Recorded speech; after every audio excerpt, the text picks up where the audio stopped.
3월은 뭔가 새로운 출발, 봄이 오는 시기이기도 하고 좀 새롭게 마음을 다지는 1월보다 오히려 더 그런 시간이었는데 여기 와서는 그냥 1월도 덥고 3월도 덥고 하니까 그냥 그런 느낌 없이 지나가는 것 같습니다.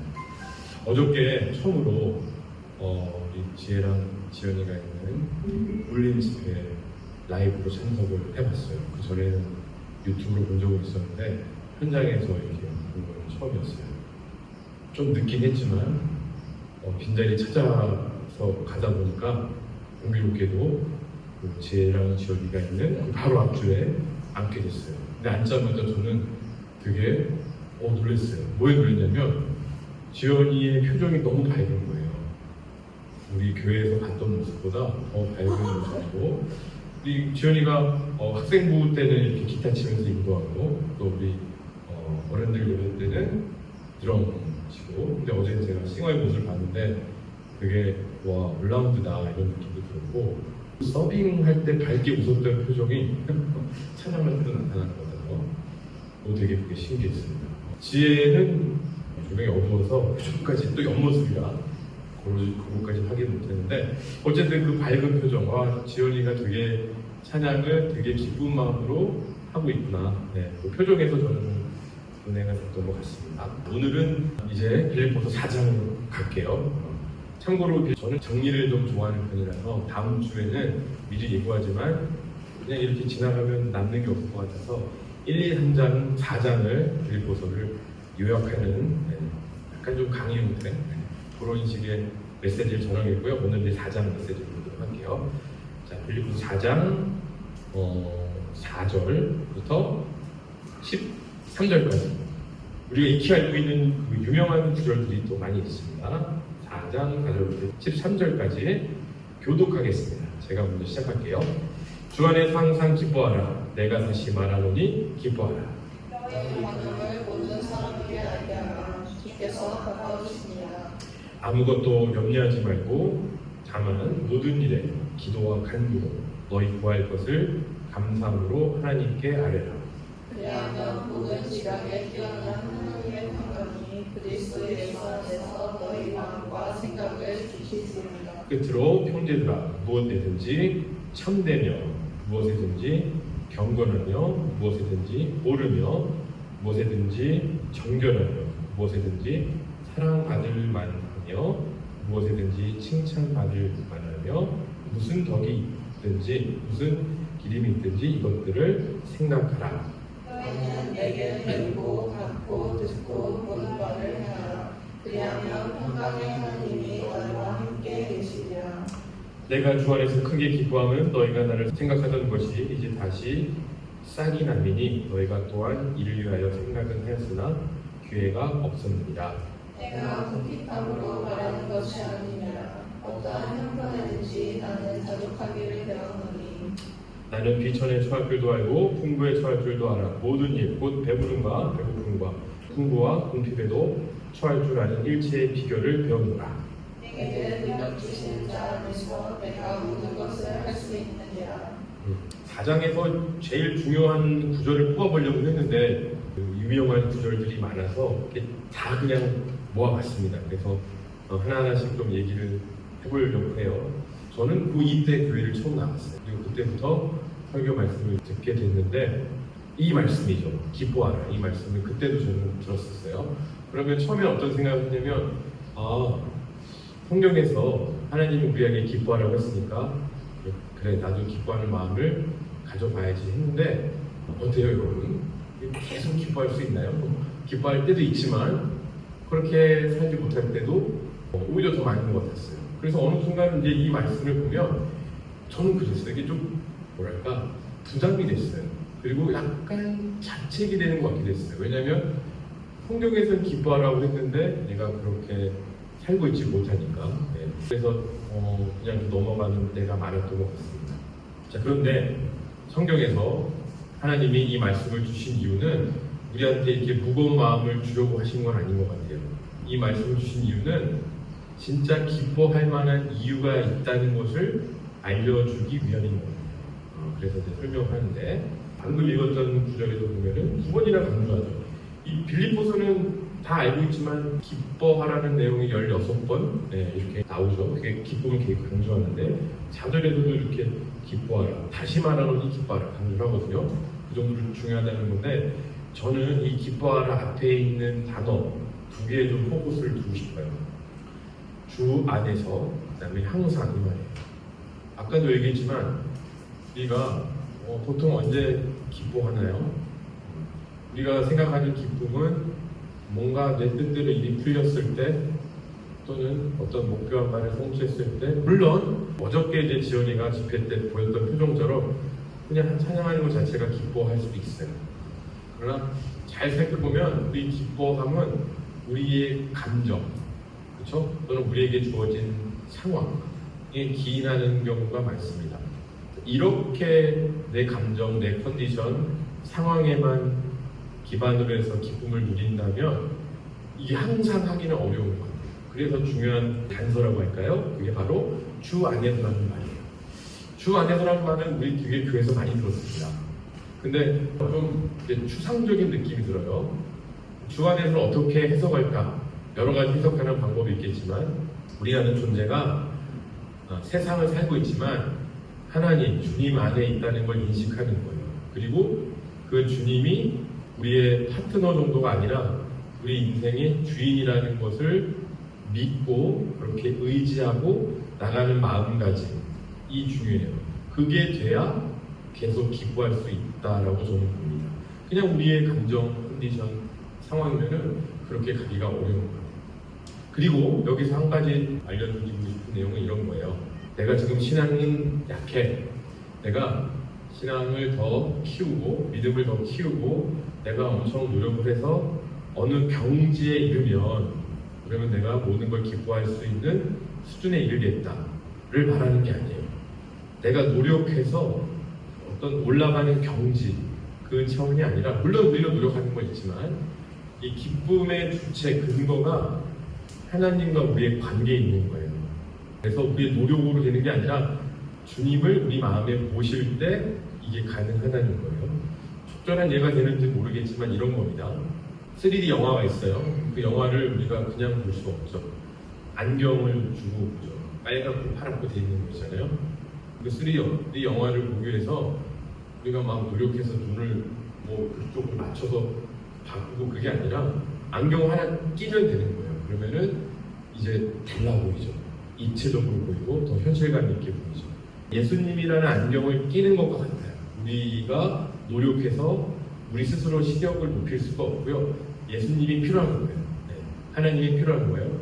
그 안경을 껴야 다르게 세상이 보이는 거예요. 그러면 다른 기쁨을 찾을 수 있다. 이렇게 보는 거예요. 이게 이제 지난주에 나왔던 내용. 내가 화려한 스펙을 가지고 있더라도 배설물로 여길 수 있는 것도 이런 이유 때문에 이제 가능한 겁니다. 그게 주 안에서라는 뜻이에요. 자, 근데 현실적으로는 뭐 쉽지 않습니다. 네. 그 안경을 썼다 벗었다 하는 것 같은 느낌이에요. 그래서 항상 기뻐하라고 얘기하는데 항상 그럴 수 없기 때문에 그렇게 항상이라고 강조를 해서 막 얘기하는 거죠.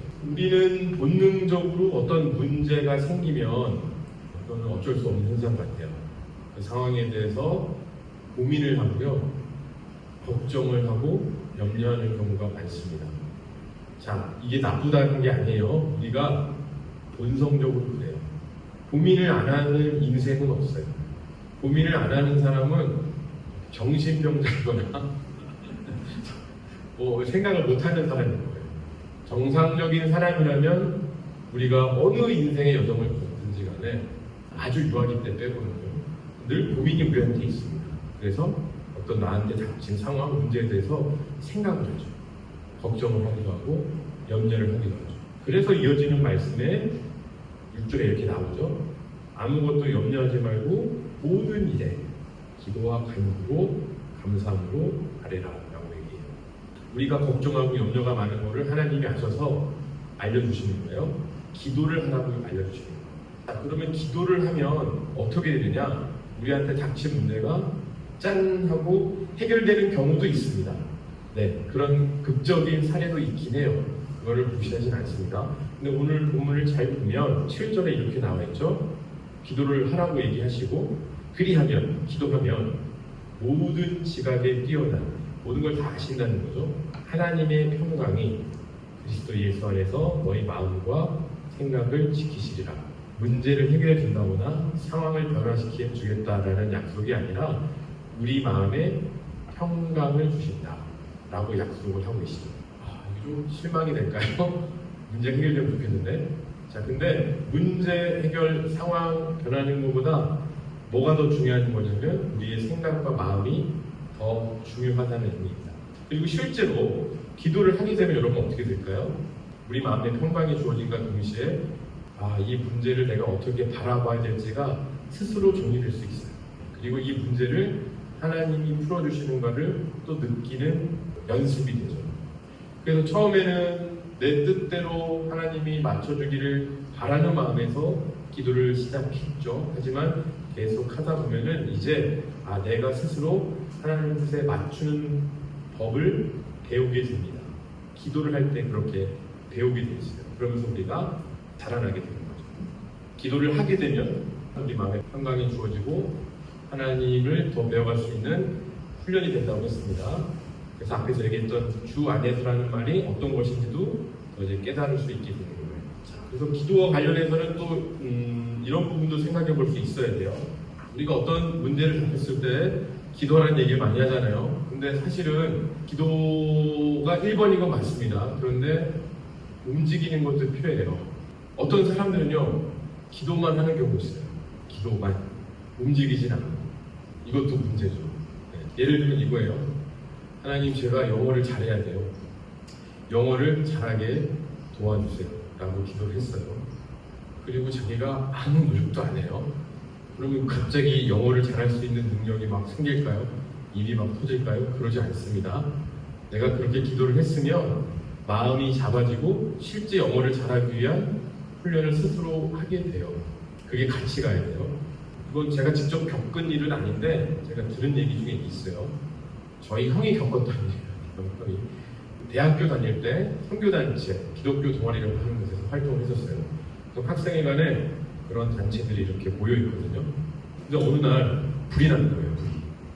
연기가 막 나고 소화기가 몰리고 막 난리가 났어요. 검게 그을리고 대피를 해야 되는데 어느 단체라고 제가 이름 밝히기 시작했습니다. 갔더니 거기 있는 사람들이 다 무릎 꿇고 기도를 하고 있더래요. 자, 그게 맞을까요? 자, 그때 어떻게 해야 돼요, 여러분?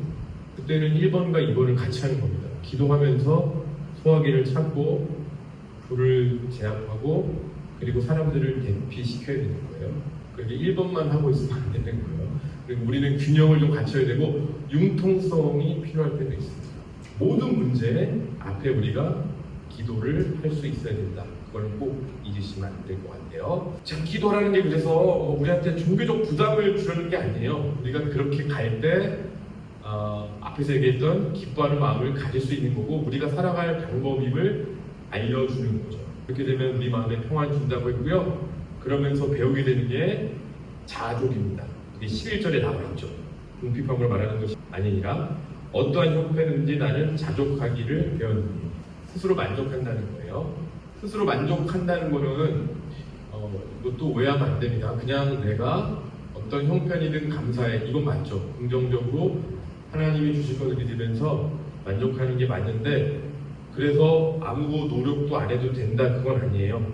자족한다는 말은 하나님의 선하심을 믿고 형편은 이렇지만 여기에 하나님의 뜻이 있다라고 믿고 감사하고 그 막막한 상황 가운데서도 한 걸음 내디딜 수 있는 배짱, 믿음 이런 것을 얘기하는 겁니다.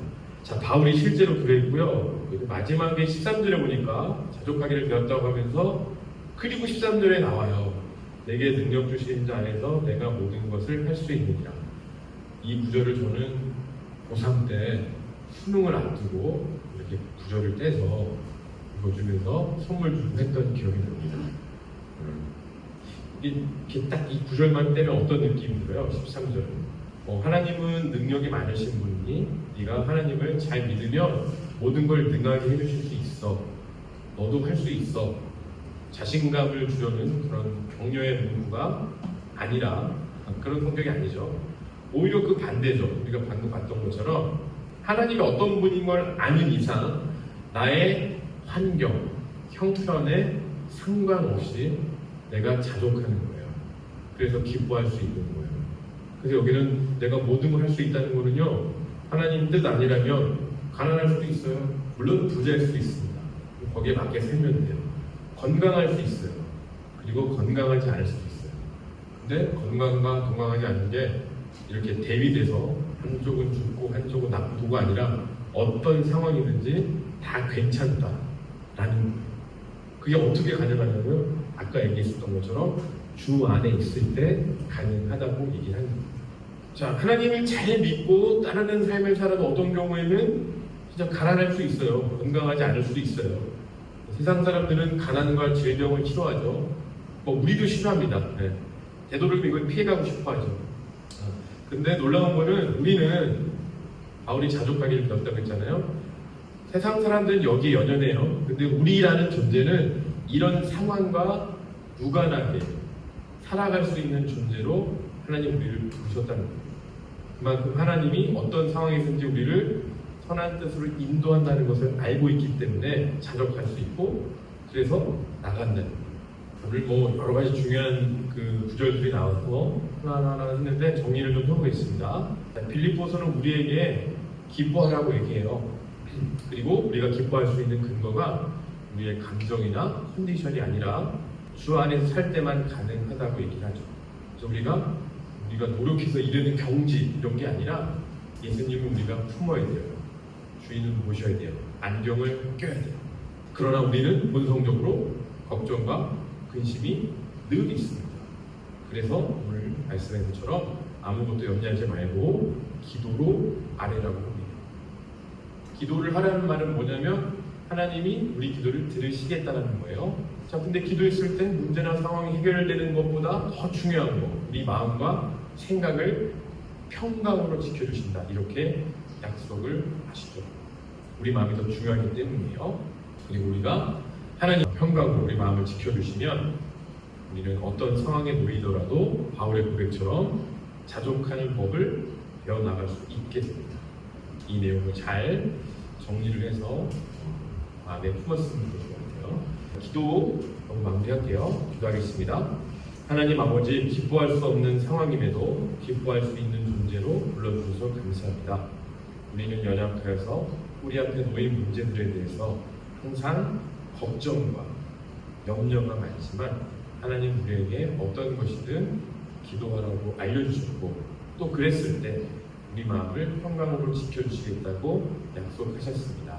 하나님 우리가 이 약속을 근거해서 항상 기도로 하나님 앞에 나갈 수 있도록 인도해 주시고 어떠한 상황에 처하더라도 주님의 선한 뜻을 믿으며 자족하는 마음을 배워나가도록 은혜 내려 주시옵소서. 모든 것 감사드리며 예수님의 이름으로 기도합니다. 네.